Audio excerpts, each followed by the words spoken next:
by 1 second before midnight. Make sure that you're following the instructions to get that done. It's 2 simple programs like the ones that you've been doing up to this point, as well as a GitHub exercise. So you need to make sure that those are in by Friday. And also, it's different from your labs and your hacks in that you are required to do them alone. Of course, you can still collaborate at a high level, like, I got this error message. What does that mean? You can go ahead and ask each other questions like that, but you can't share code, you can't show code, you can't review each other's codes. You can certainly talk to any LAs or post on Piazza as long as you're not posting code on Piazza, unless it's a private message. Yeah? So where did you say one more time where we have to go to find out this information on like what we have to have ready? Where should you go if you have questions on what to do? Canvas. On the very front page, there is a detailed schedule. Every week there's a module. Every week there's also a note on the other end on when your assignments are due. And you'll see that this week assignment 1 is due this Friday. Okay? All right, so conditionals are basically everything that you've done up to this point is linear control flow. That is, you've written programs that begin at the top and you read them top to bottom, left to right. If you've got a command, command 1, command 2, command 3, it executes command 1, command 2, command 3. But normally, and that's the normal flow of control for a program because that's how we read and write. However, complex programs require more complex making decisions, basically. That is, given some condition, should I do this or not do this? Or given this some condition over here, should I do this or should I do this alternate action over here? Conditions are how we allow a program to make those kind of decisions. We can execute some code under some true or false condition, or not execute it, or execute one piece of code or a different piece of code.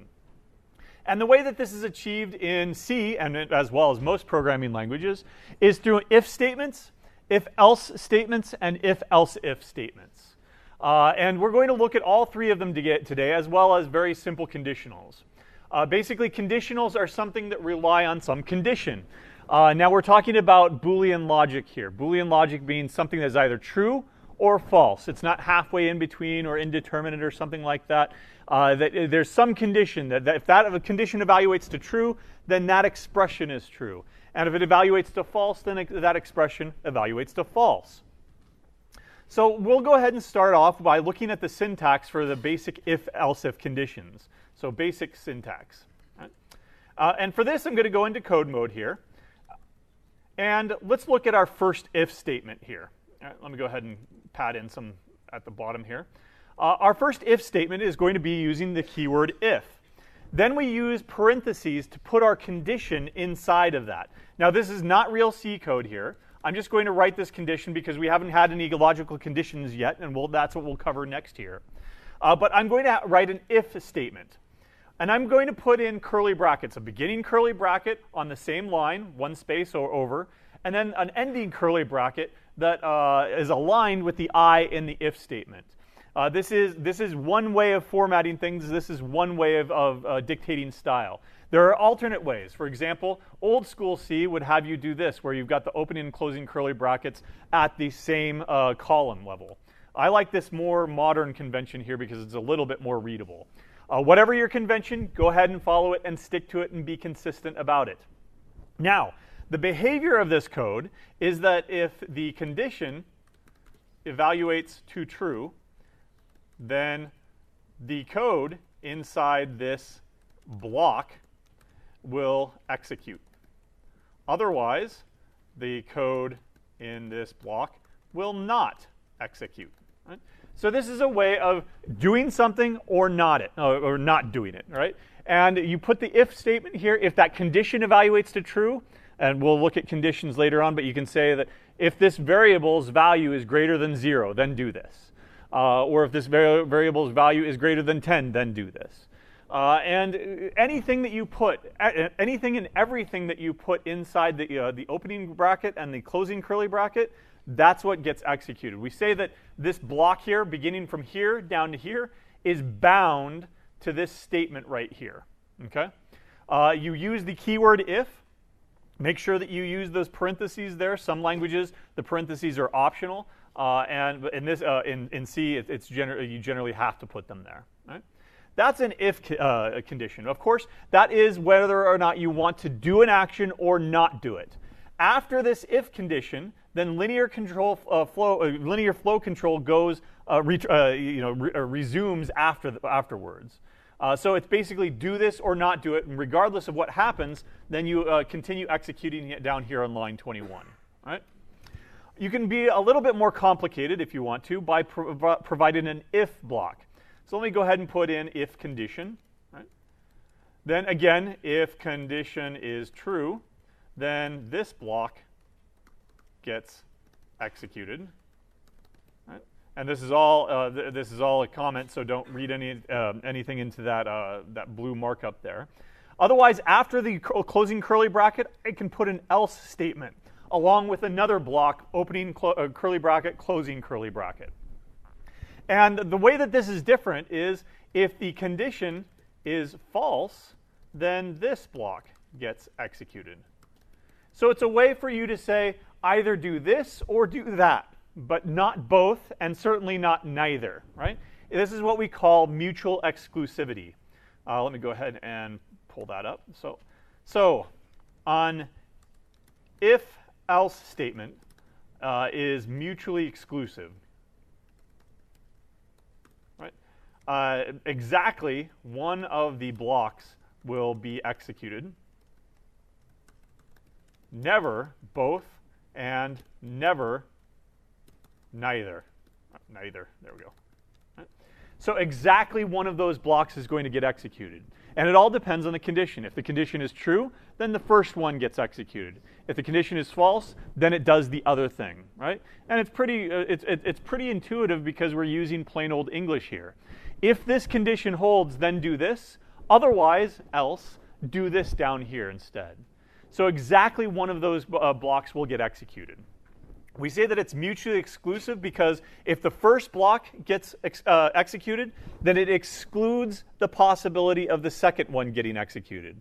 Likewise, reverse that. If the condition is false, then the second block will get executed, which excludes the possibility that the first block gets executed. Okay? And that's why we say that it's mutually exclusive. Okay? You can also create more complex statements using an if-else-if block statement. Right, there we go. Let me go back into code mode here, and let me make it even more complex. What I'm going to do is I'm going to cut and paste this if-else-if condition, or if-else condition up here, and I'm going to add another condition. Condition, oops, put it in my Lango-Wrangle here. Condition B. All right. And I'll name this one condition A because there are two different conditions.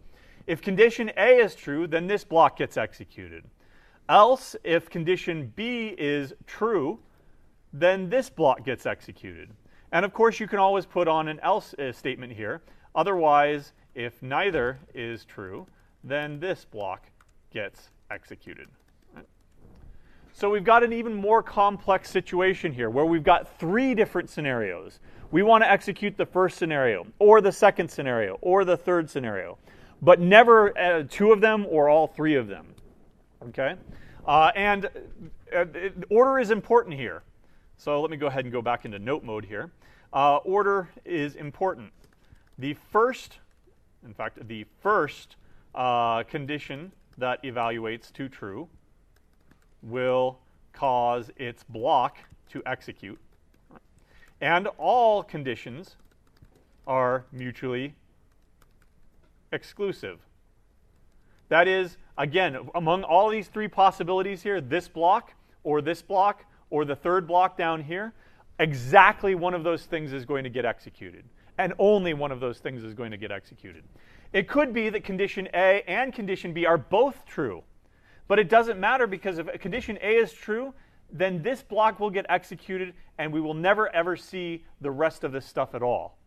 The first one that gets executed is the one that executes, and that excludes all the other and thus it excludes all the other blocks.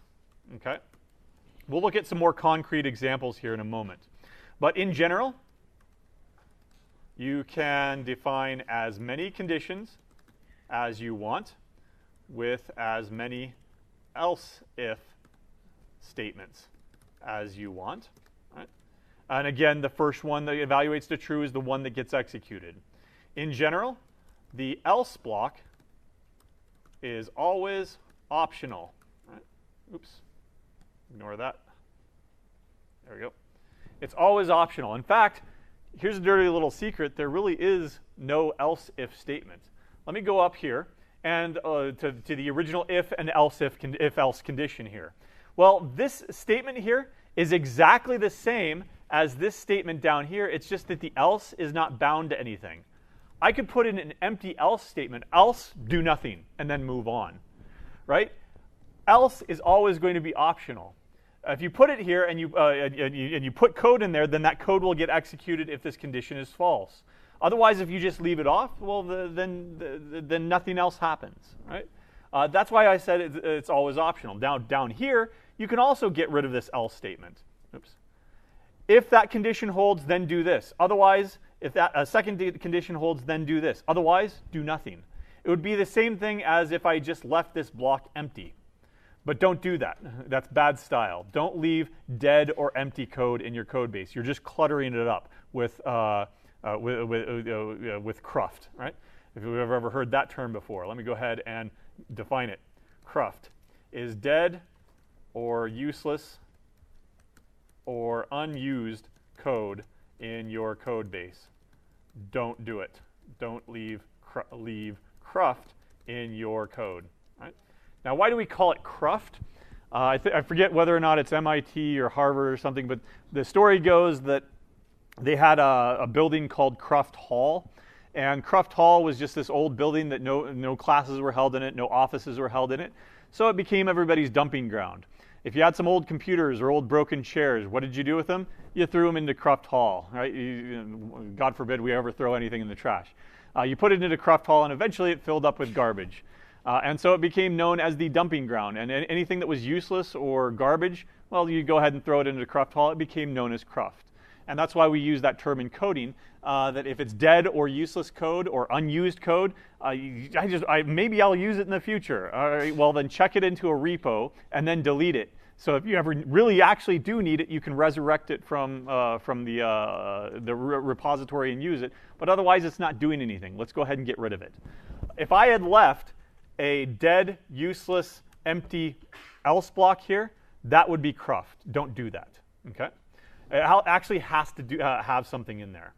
So now at this point, let me go ahead and demonstrate this idea at least. I'll go ahead and give myself some more room over here. And let's write some basic C code here. All right? So let me go ahead and create two variables. Let's say Husker score. What was it? 27. Colorado score equals, say, at the end of the game, it was 27. We can go ahead and type a bunch of conditions. If Husker score is greater than the Colorado score, right? And we'll talk more detail about this condition here in a second. I'm just comparing the two values. Is the Husker score strictly greater than the Colorado score? Right? Then I'll go ahead and do something like, say, printf, yay, we won. Right? And was that the case? No. All right, but let's go ahead and run it. Now, at the end of the game, at end of regulation time, there was 27-27. So is this going to execute or not? Nope. So what happened? Is it still running? Nothing happened. Why? Because there was no else block here. This was not true. It was false. So this did not get executed, and we went on with our lives. Right? Let's say that they didn't get that last one. Right? Let's say it was 27-20. Now what will happen here in this much better alternate reality? Yeah, yay, we won, right? Why? Because now this evaluates to true, and there is no else statement here. So let me go ahead and put an else statement here, printf, we didn't win. Right? There we go. And we'll go ahead and execute that. But of course, right now the scores are 27 to 20. So it did say, yay, we won. I'll go ahead and put in 27 to 27. Right? We didn't win. Right? Why? Because this was not true. So this got executed. Right? Even though it was a tie. Let me go ahead and say that they got a field goal, right? I forget. Put it out of your mind. Right? We didn't win. Right? More accurately, we lost. We didn't tie. And why is that? Well, it doesn't matter if this is if the Husker score is strictly less than or equal to the Colorado score, because no matter what, this is going to get executed. So let me go ahead and put in another condition here, else if the Husker score was equal to the Colorado score. There we go. Code completion. Then tie. And we go into overtime. Else, then we'll printf, we lost. All right? There we go. So let's go ahead and, again, let's go back to the much better alternate reality here, where it's 27 to 20. What's going to get printed here? We won, right? Because this condition is true, and so therefore this print statement executes. Neither one of the other print statements executes, as you can see over here. Let me go ahead and change it so that it was actually a tie at the end of regulation. And what do we have? It prints out it's a tie. The way that it worked is it went and evaluated this first and said, okay, well, it's not strictly greater than, they are equal. So this is false. It goes on to the next condition. And it says, okay, well, they are equal. This is true. And so this gets executed. Remember, it's mutually exclusive. So exactly one of these three things is going to happen. And this doesn't happen in the end because this one evaluated to true first. Now let's go ahead and put in that extra field goal there. Now what's going to happen? We lost, right? Why? Because this one's not, this first condition is false, so this doesn't happen. The second condition is false, so this doesn't happen. And we are only left with one alternative, an else statement here. What if I left this blank? What's it going to print now? So 27 to 30. Is it going to print, yay, we won? No, because we lost. Is it going to print a tie? No. So what is it going to print? Nothing, right? Just like in the first example. Let me go ahead and restore that code, and I'll go ahead and cut and paste this so that you have it in your notes. Okay. So here's an example. Example. There we go. There. There's an example of Colorado. Yeah, I spelled it right. It just doesn't know what Colorado score, all one word is. Okay. All right. So that's an if-else-if condition, or the basic building blocks of starting to make our decisions. Let's go ahead and start looking at actual conditions. Right? And as you just saw a preview, we can do numerical comparisons. Numerical comparisons. Right? So numerical comparisons are nothing more than comparing two values. You can compare two values, either variable values or what are called literal values, right? That is literal values are nothing more than hard-coded numbers, right? i.e. hard-coded numbers. Right? So let me go ahead and give you a couple of them here. One of the ones that we just used was strictly less than, which is of course on your QWERTY keyboard. Now 10 and 10. Is 10 strictly less than 10? No, so there's a difference there. If we wanted less than or equal to, we would have to write it. Now that's not going to be on your QWERTY keyboard. How do you write less than or equal to? Just like you said it, less than or equal to. No space in between, two characters, okay? And this is less than or equal to. Right? And of course you can go the other way. You can go greater than, which is strictly greater than. Or you can go greater than or equal to. This is greater than or equal to. And you read it just like you write it just like you would read it. Less than or equal to, greater than or equal to. Not the following. If you go out of order, for example, if you go equals less than or equals greater than, Well, those, you would never read it like that, right? You would never say equal to, you mean in plain old English, you would say equal to or less than. That's kind of awkward, though. And in mathematics, you would never say something like that. You'd never say equal to or greater than. You'd say greater than or equal to, right? That's much more natural. And that's why those symbols are not supported. The first one I've never seen in any programming language. The second one is actually in some programming languages. It's an equal sign and then an arrow, then a greater than sign. But what does it look like? It looks like an arrow, and that's how it's used in some programming languages. Python or PHP, they use it as an arrow operator to say that this thing maps to this thing over here. That is not in C. Neither, oops, let me go out of code mode. Neither is supported in C. You'll get something else, some other weird things. Okay.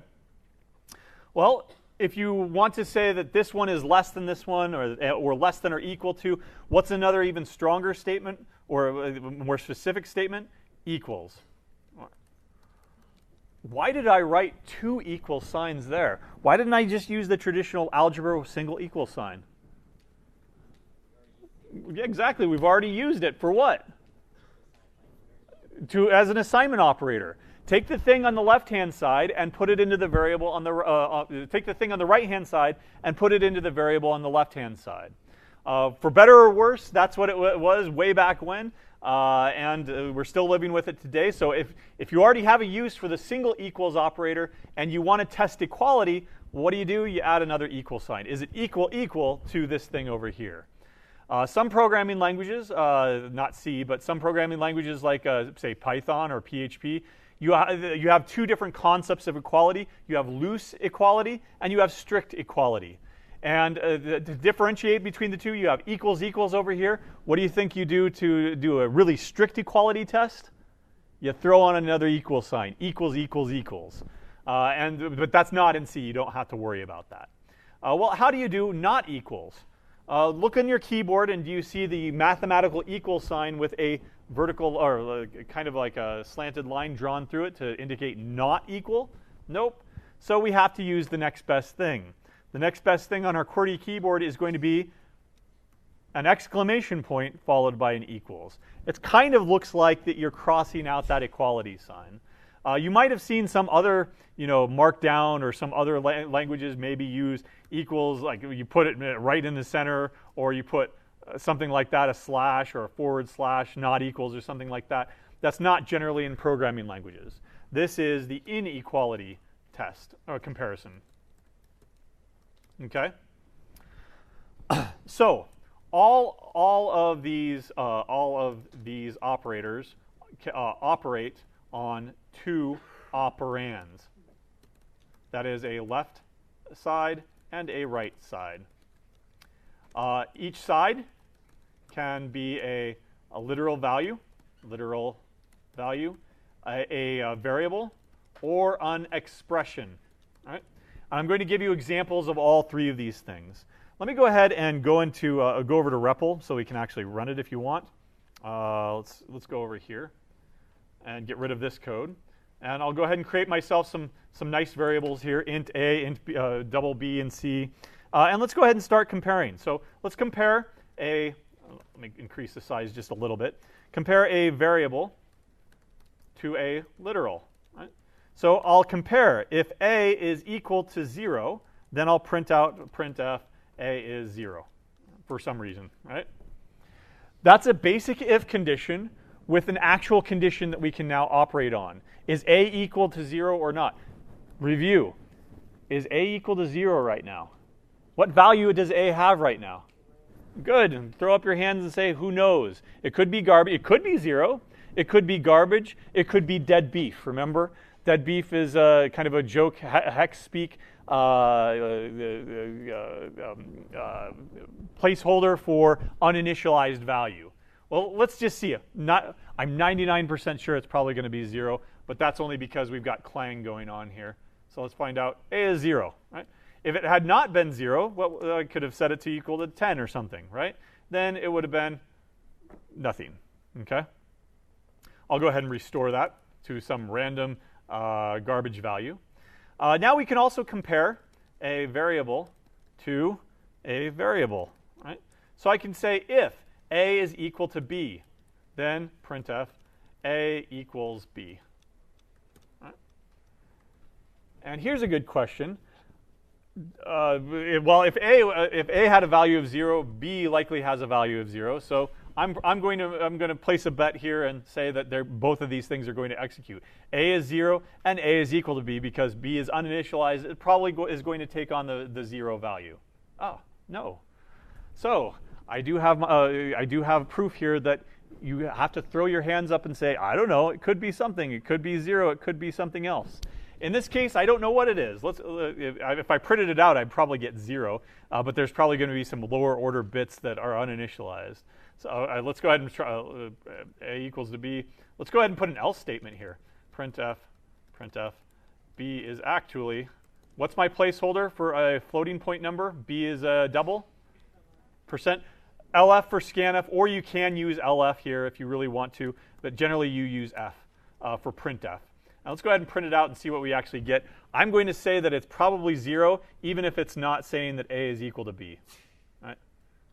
B is actually 0.000. If we print it out like, I don't know, 20 decimal places here, 0.2f. There we go. Nope, we're still getting all zeros. But for whatever reason, it thinks it's not non-zero because there's some bit in there that doesn't match it. Right? If you set this equal to 0, you we may get it to say that a is equal to b. All right, there we go. Right? Because I initialize the value. But otherwise, what's the default value in C? Who knows? Right? It could be anything. It could be garbage. It could be 0. It could be dead beef. Okay. All right, there's an equality. You can compare a variable to another variable. So the left-hand side is a variable. The right-hand side is a variable. Or you can, but shouldn't, compare a literal to a variable.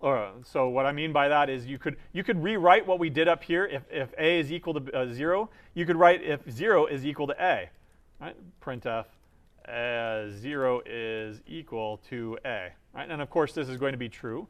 But that's awkward. Right? This is syntactically correct. It will run. It's exactly the same thing as the first block up here if a is equal to 0.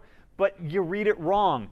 If 0 is equal to a, which one is more natural? If a is equal to 0 or if 0 is equal to a? Which one's more natural? The first one, right?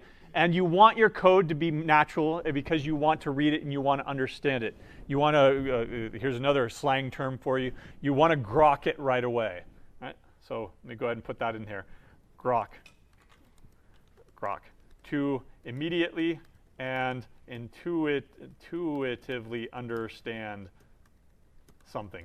Right? That's just slang. You don't have to know that for this course. But if you want to start slang around and be in the know, then I have an entire glossary in the back of the book with stuff like this too. All right. Anybody know where it's from? Stranger in the Strange Land by Robert Heinlein. Yep. The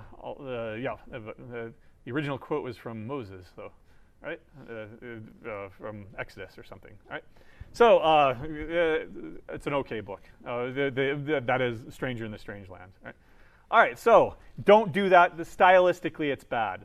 Stylistically, the above is wrong. All right? Okay. You can also compare a value to an expression.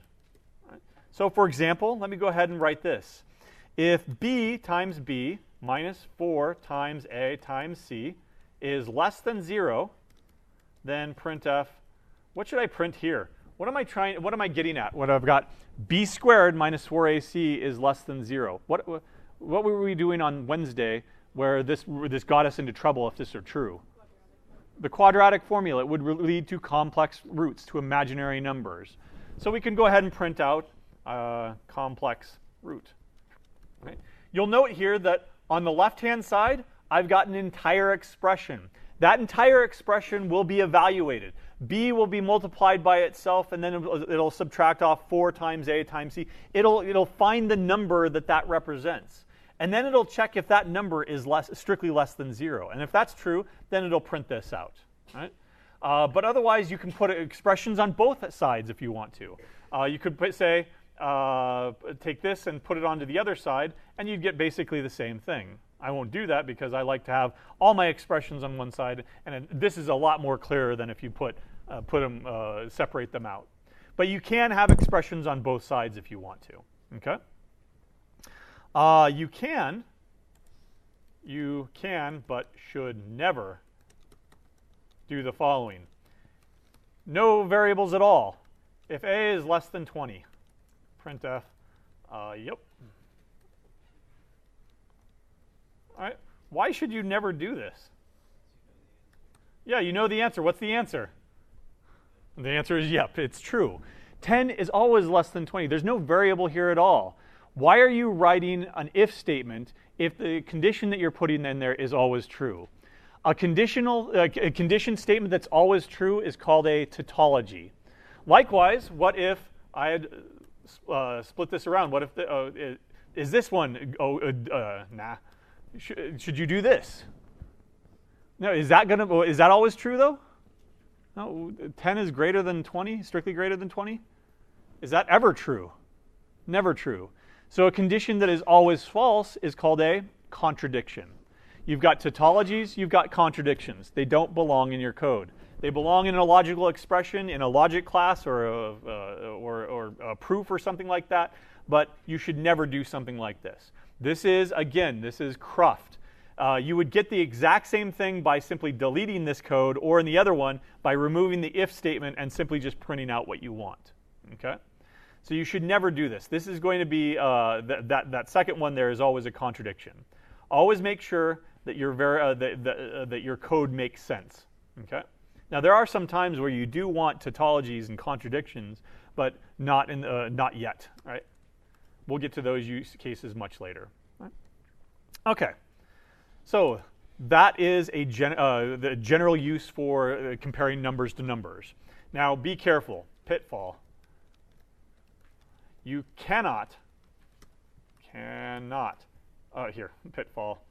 I'll just go to the next line here. You cannot use numerical comparison operators for strings. All right? Let me go ahead and go back over here and do an example.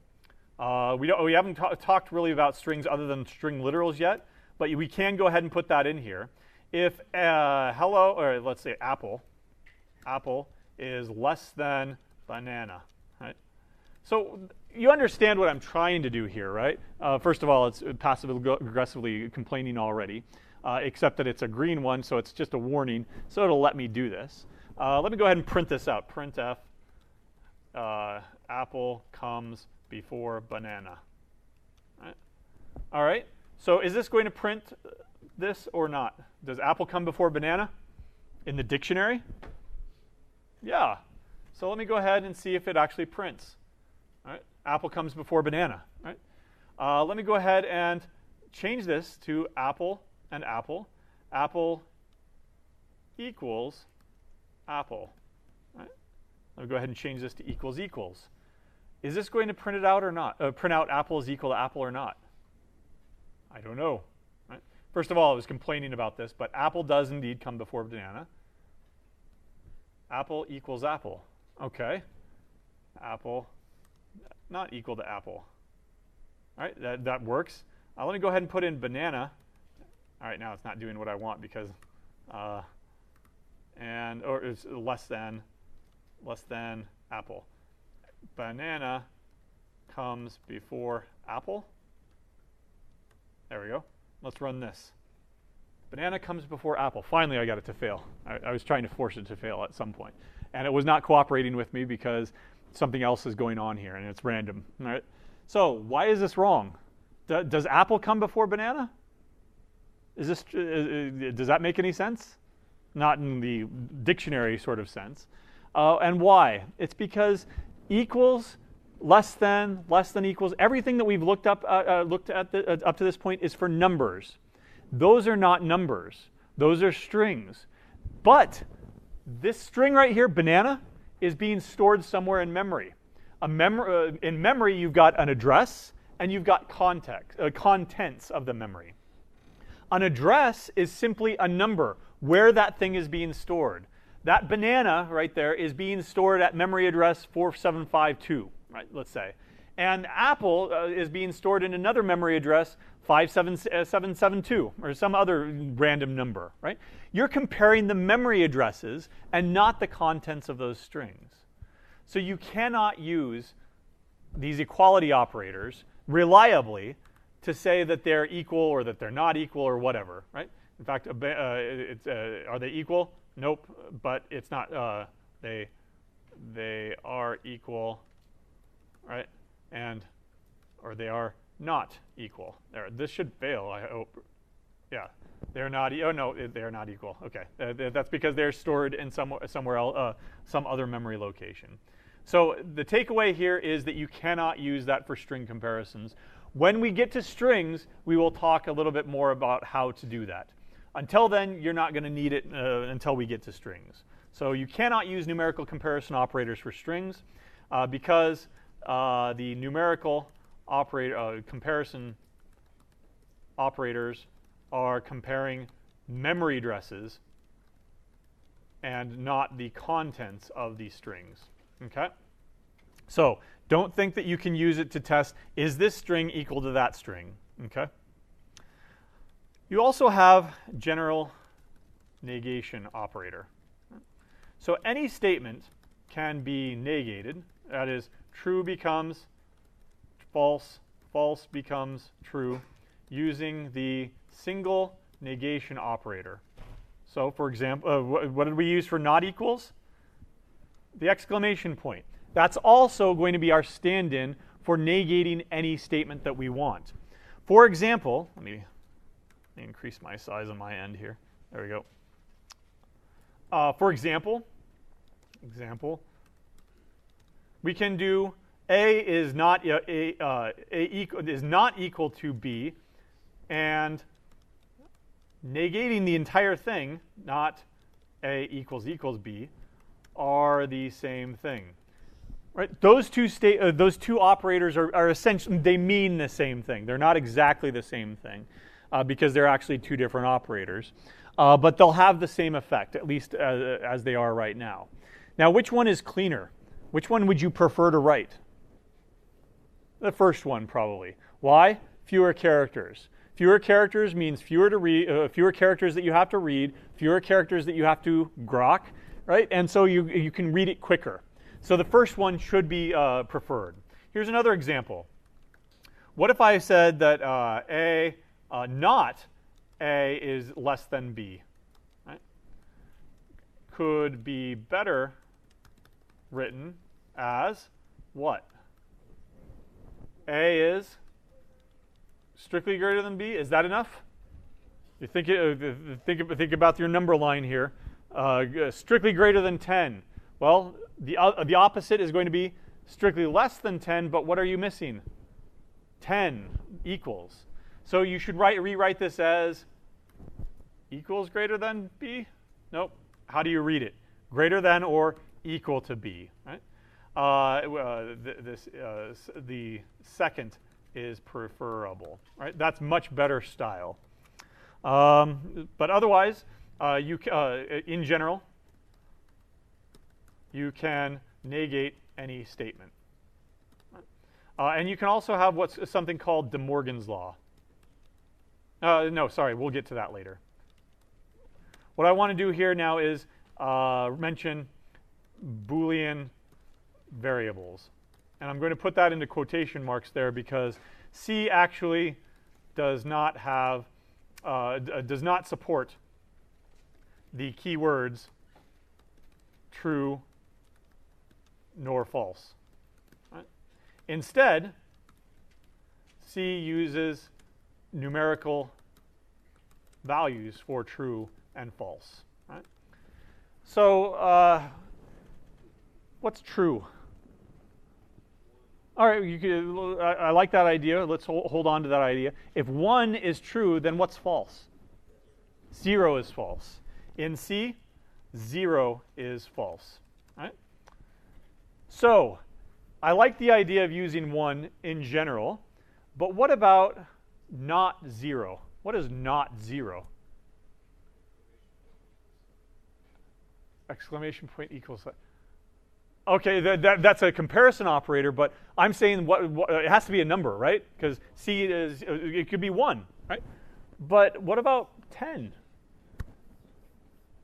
Yeah, 10 is should also be interpreted as true.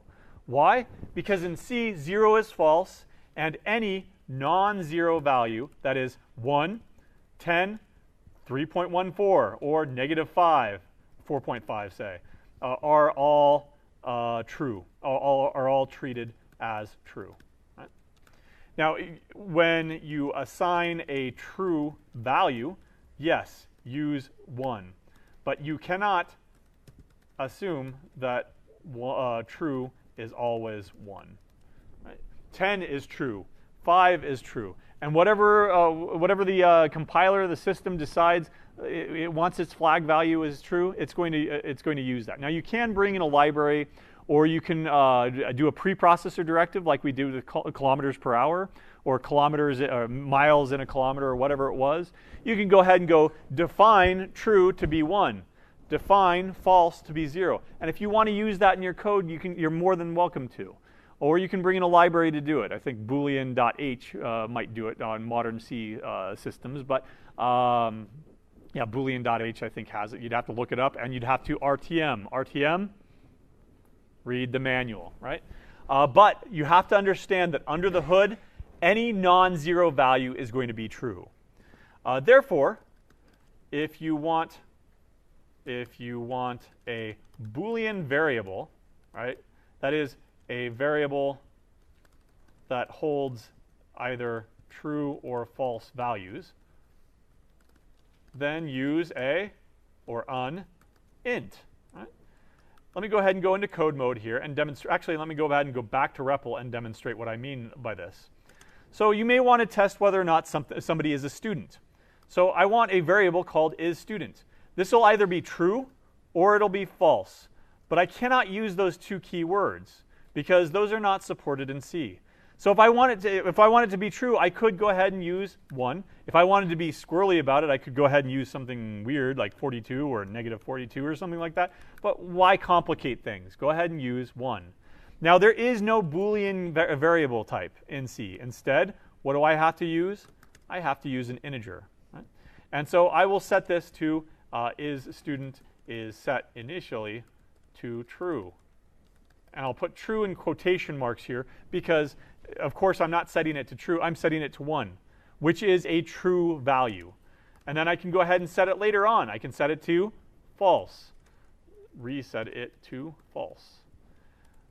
Then I can now that I've got this flag, we call these flag variables, that it indicates some condition or not. Why would you want to indicate some condition? Because you would want to use it in some sort of a conditional statement. If isStudent, then, I don't know, printf, you get a discount. You're going to the movies or something, right? Or do students still get ticket discounts? Oh, $5. Wow. Okay. Wow. Say what? Only on oh no. Well, I know. I was talking football. Sorry.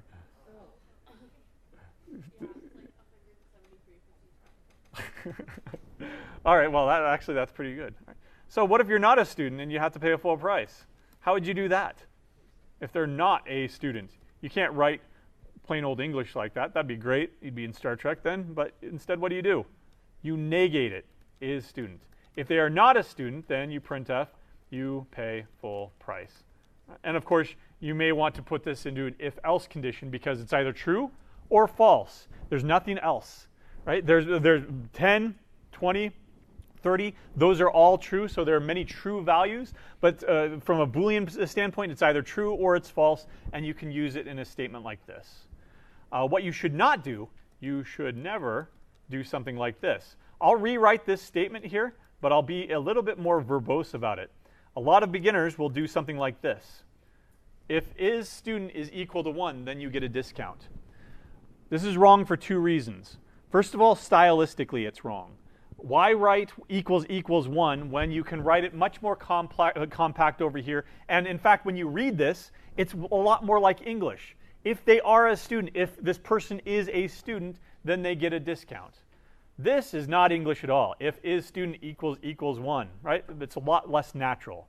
But it's also wrong, completely wrong for another reason. Why? What if my flag variable, what if I said, okay, well, I don't want to go with the crowd, I'll go ahead and say 42. It's true, they are a student. Is this going to execute here? No, even though it's true, they are a student, right? The first one will execute, you get a discount, that was up here. But the second one here, you get another discount, right? That will not execute, even though it's true. They are a student, 42. Right? So it's wrong from a logical perspective because you're assuming one particular truth value here. Right? So you should never do this because stylistically it's wrong. It's bad, or it's poor style. Poor style. And get rid of this. Poor style, and it is logically wrong.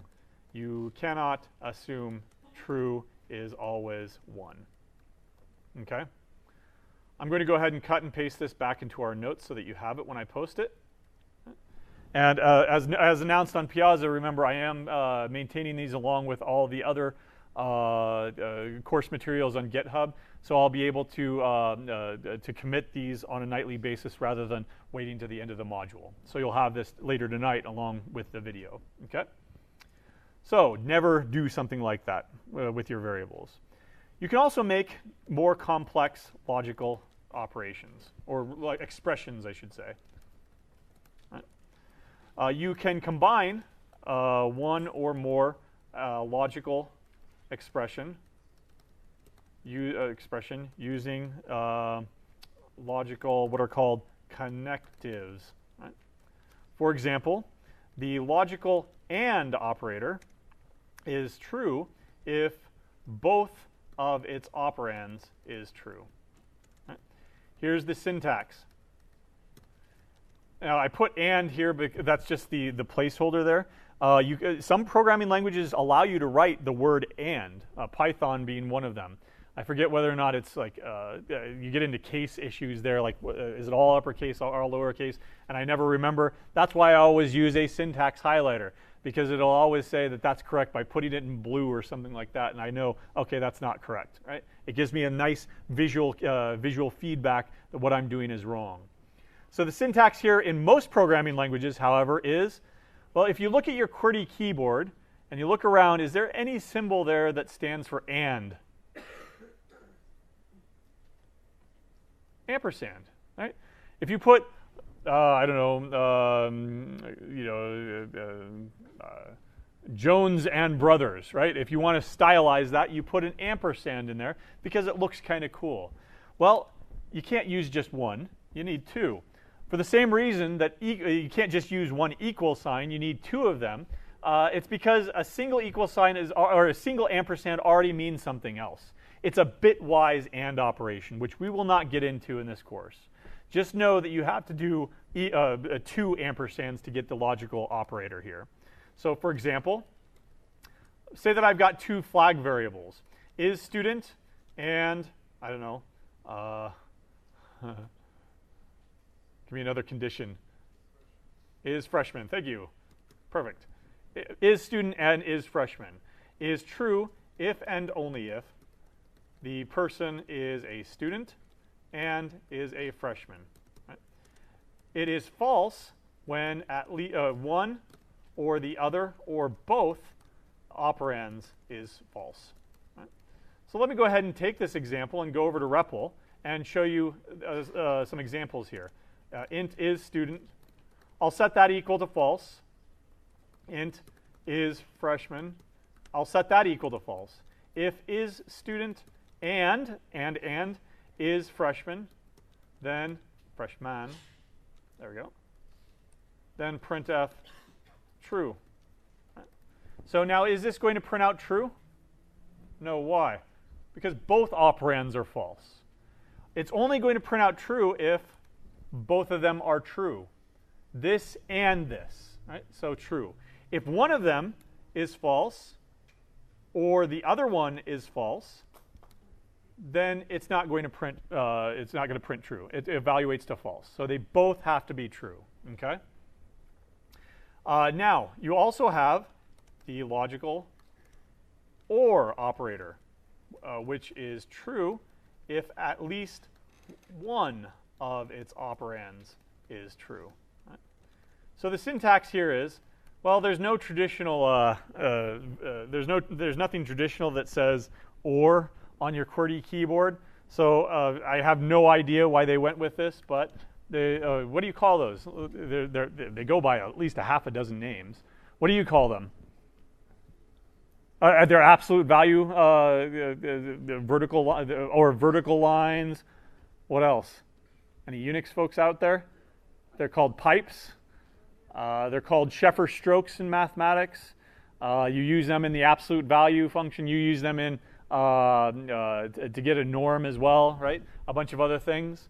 But they're just vertical bars, right? So if you want to, if you're looking at them on your keyboard, then you need to hit the shift button and then the backslash, right? It's right above the backslash. So this is the logical OR here. So example, again, I'm going to steal this example. This, if they're a student or they're a freshman, is true if and only if either of the conditions is true, or both. Right? It is false when both the conditions are false. Okay. So let's go back over to REPL and see that in action. When I change this to OR, now let me go ahead and go back to the original. False or false. Is this going to output true or not?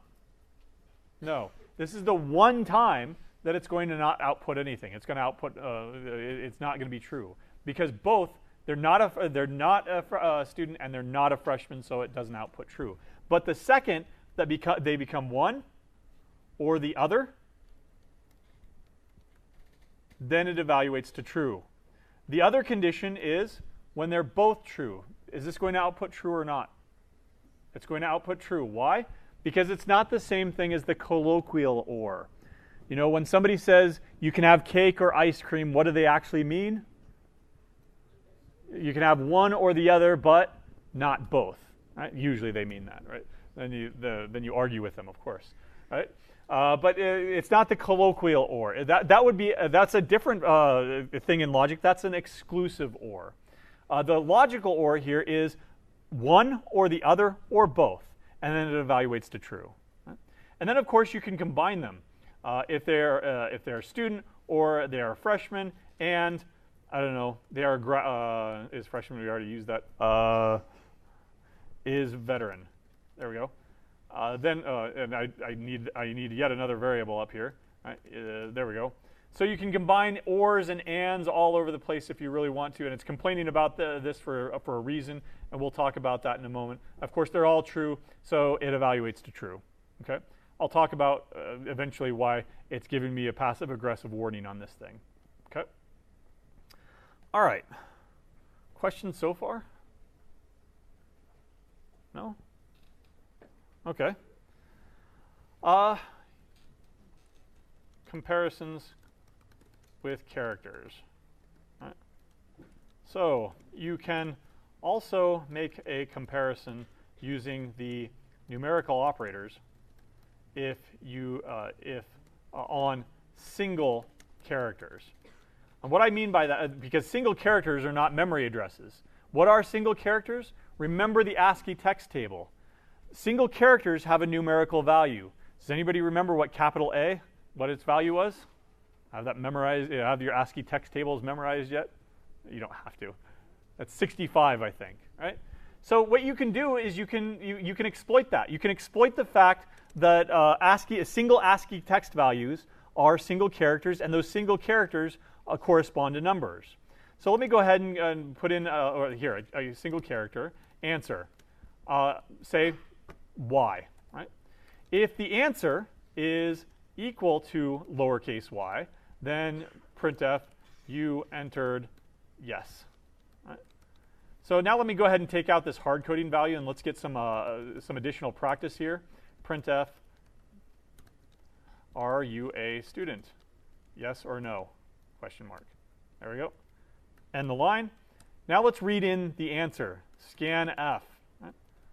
What do I need in here? What percent? What's my placeholder for a single character? C. Now I'll put an answer. Is that correct? No. What do you need to use with scanf? An ampersand. Right?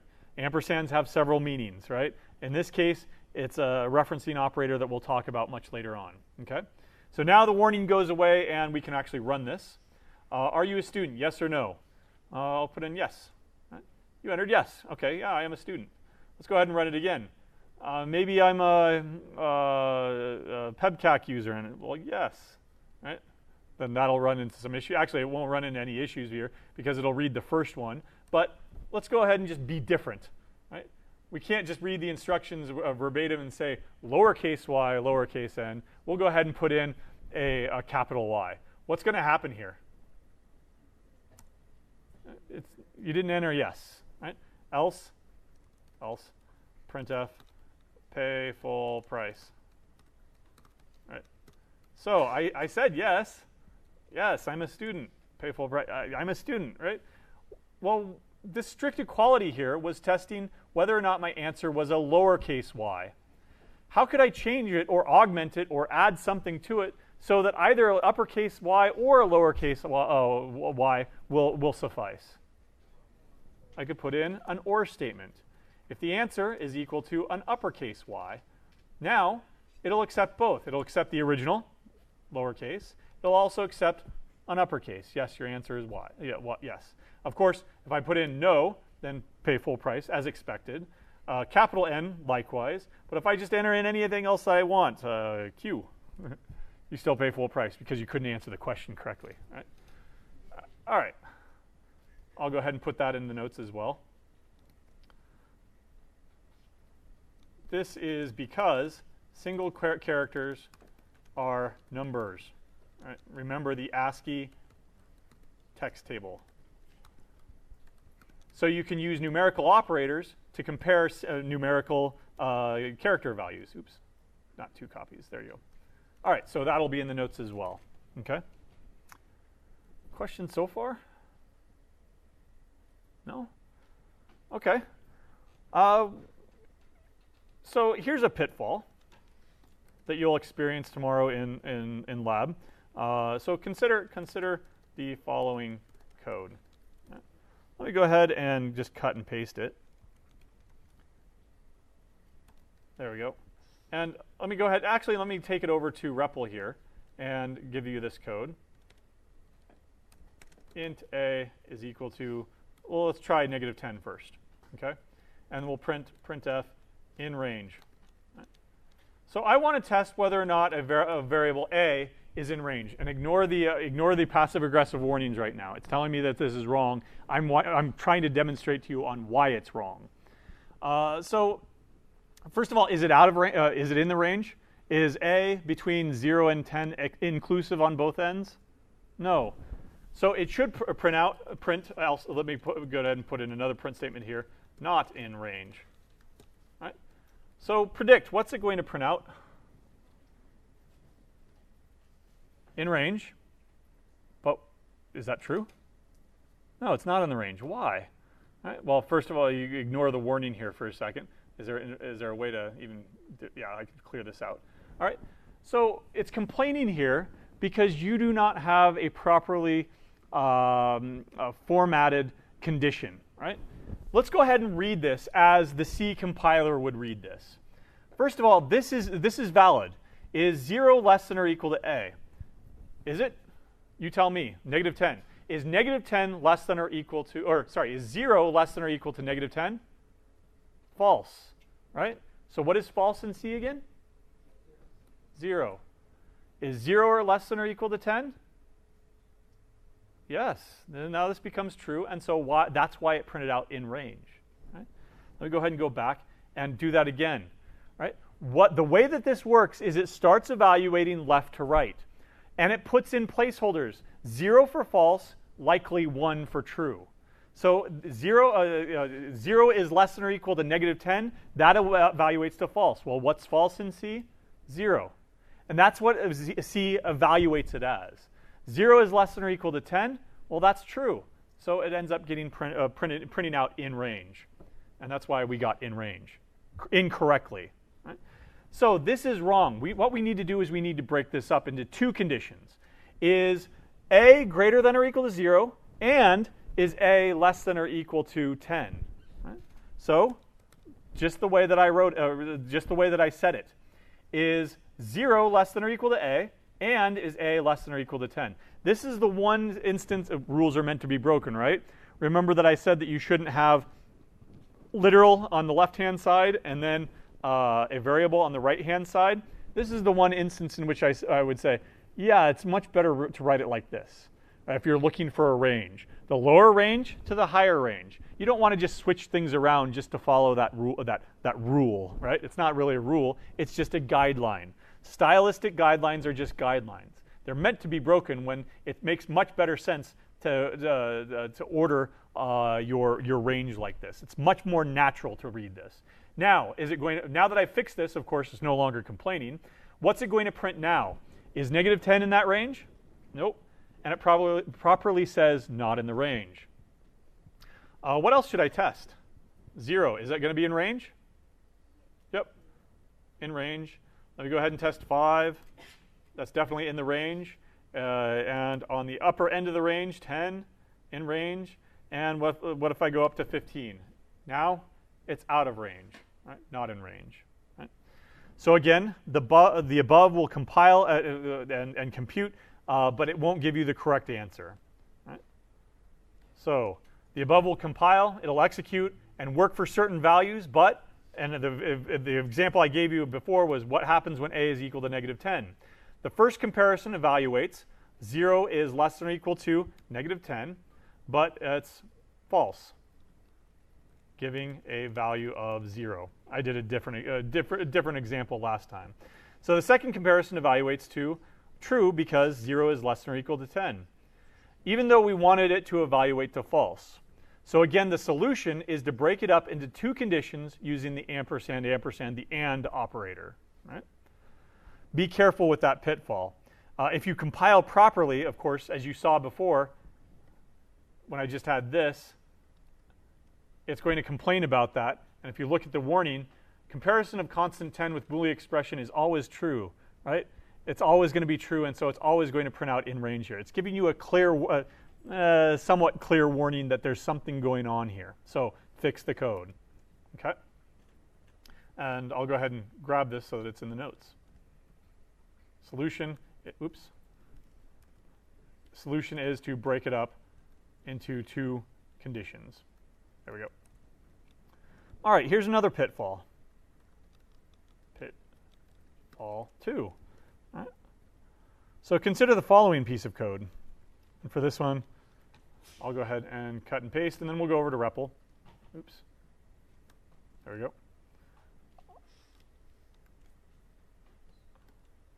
All right. So the keen observer can tell me exactly what's wrong already. All you need to do is look at the passive-aggressive underline there. And let's go ahead and say printf equal to 10. There we go. End the line.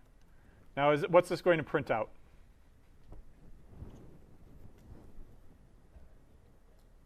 Is it equal to 10? Is A equal to 10? What did I set it to on line 5? I set it to 5. So what should it print? Nothing. But what does it print? Equal to 10, along with a warning, right? Clang is much better about its warnings than GCC, it looks like. Or at least the more recent versions of GCC are just as good. So I'll show you later how to get a better GCC on the command line. So what's wrong here? Equals, right? How do I test equality again? 2 equal signs. What did I do here? 1 equal sign. It'll compile, it'll run, but it won't give you the correct result. This is valid C. What am I doing in this case? Well, just ignore everything else and only look at the highlighted code there. What am I actually doing? I'm setting the variable A's value to 10. What is 10? True. So this thing gets evaluated to essentially true, even though there's no keyword true. And so it'll print out equal to 10. Right? So be careful. Make sure that you're only using the equals equals when you're doing equality testing. Right? And again, the above code that we have right there. Oops, there we go. The above code will compile. It'll run, but it'll give you incorrect results. A equals to 10 is an assignment operator. A is assigned the value of 10, which is true in C. Thus, the condition evaluates to true even though we expected it to evaluate to false. So you have to be careful with your syntax. And again, if you use the compiler properly, which I'll show you on Wednesday, then it'll scream at you all these warnings that you should take care of before you submit it. Right? Okay. So there's here's another pitfall. Pitfall 3. Right? So consider the following piece of code. Let me go ahead and go back over here. Let's go ahead and create a variable a and set it equal to 10. And there's the code from the notes. So again, it's been very, very helpful and giving you spoiler alerts as to what's wrong. Right? So let me run this. What's it going to print out? Okay, a is 10. What if it's not? What if it's 5? What's it going to print out? A is 10. Why? What did I do here? I have an empty if statement. I put, what is it highlighting right here? It's highlighting that semicolon there. Should that semicolon be there? Where do you put semicolons? Semicolons are periods. They end sentences. They end executable statements. So read this in isolation. If A is equal to 10, then do what? What's right there? What's right? Oh, here, let me give some space. What's right there? Nothing. If A is equal to 10, do nothing. And that's exactly what it does. It does nothing. Then linear control flow continues afterwards, and this is not bound to an if statement anymore. So no matter what the value of A is, it will print out A is 10. It prints it out when it's 10. It prints it out when it's not 10. So make sure that you are using that you have the correct syntax, that you don't have empty if statements. And this is also a common pitfall with loops when we talk about loops next week as well. Okay, so be careful. The above is wrong. Oops.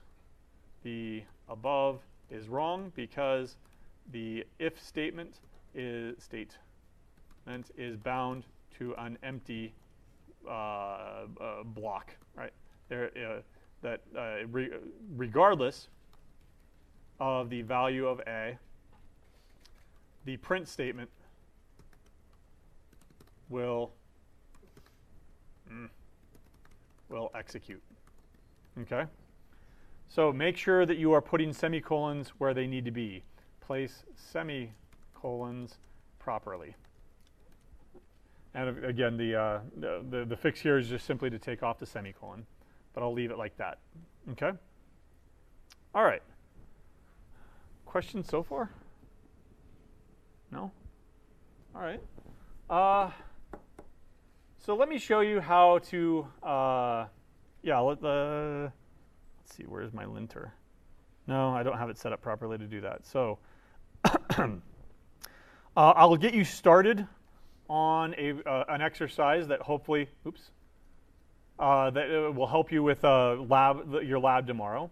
Let's write a program that reads in a decibel level from the user and gives a description of the sound level. So decibel levels are measures of how loud it is. And for those of you at the game, you can see the decibel meter. Of course, it's probably not real. But what decibels did you get up to at the game on Saturday? Or no, maybe anybody travel to Colorado?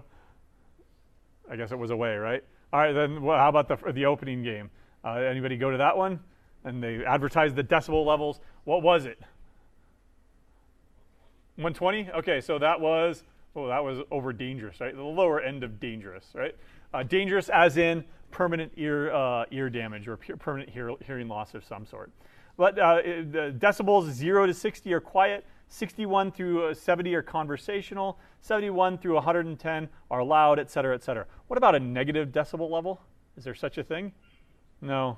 Decibels are basically a measure of air pressure differences, and you might be able to argue that there's a negative decibel level from the other perspective or something like that, but that's not really how it's measured.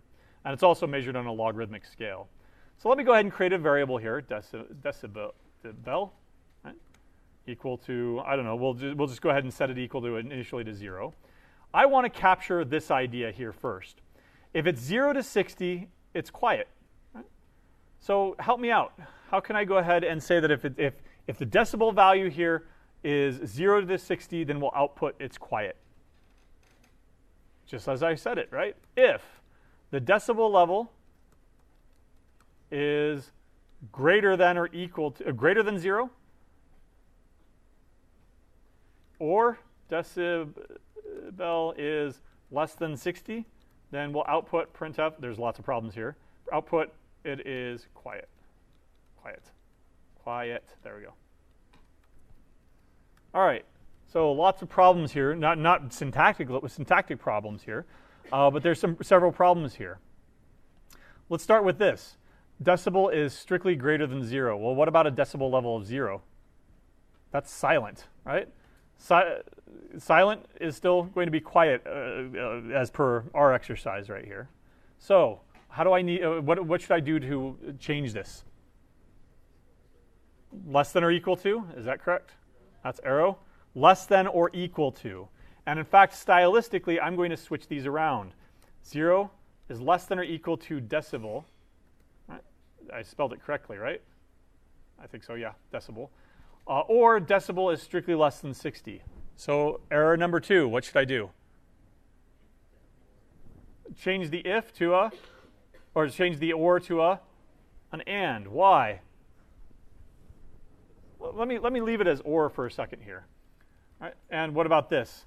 This should be less than or equal to. 0 to 60 inclusive is going to be it's quiet. Let me test it, and let's see if it's quiet. It's quiet. Is, I don't know, somewhere in between. 30. Is that quiet? It's quiet. Somewhere, a test on the other end. 60. It's still quiet. Is 90 quiet? Nope, that's something else.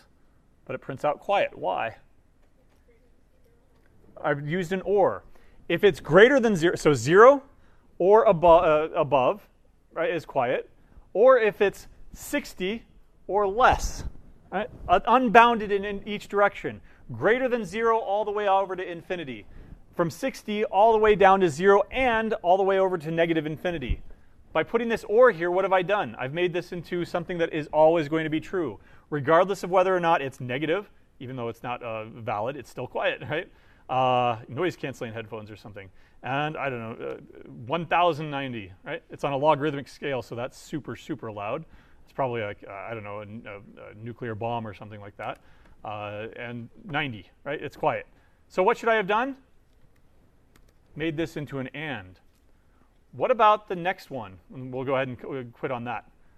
If else, all right, if 61 is less than or equal to decibel and decibel is less than or equal to whatever the other one was, 90, then it's, what is it? Or 70 is conversational. Is this correct? Convo. 2 if conditions. What's wrong there?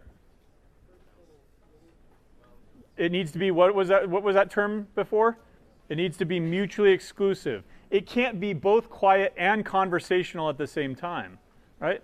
It can't be neither.